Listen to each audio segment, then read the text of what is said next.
ब्रह्म का सृष्टि से क्या संबंध है? क्या व्याप्य व्यापक संबंध है अथवा कार्य कारण संबंध है? अथवा उपादान उपादेय संबंध, अथवा आश्रित या आश्रय संबंध? वास्तव में कोई संबंध नहीं है। क्योंकि यदि रस्सी और रस्सी में कल्पित सर्प का कोई संबंध हो सकता है तो ब्रह्म और सृष्टि का भी संबंध हो सकता है। अच्छा, सृष्टि, ठीक है, सारे संबंध ब्रह्म के अज्ञान से ही कल्पित हैं। जब तक सर्प की सत्ता सत्य प्रतीत होती है तभी तक कुछ ना कुछ संबंध हो सकता है।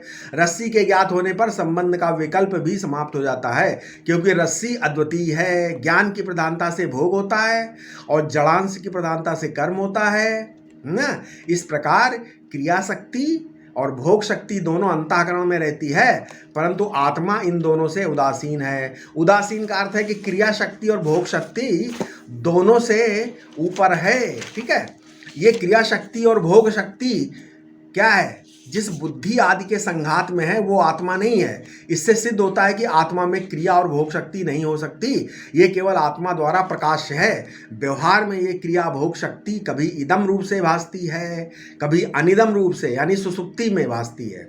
तो वह सबसे पृथक है, इससे कुछ भी पृथक नहीं होता। उसकी अद्वितीयता को समझाने के लिए या समझने के लिए उसका पृथकत्व भी समझना पड़ता है, परंतु वास्तव में उससे कुछ पृथक नहीं हो सकता।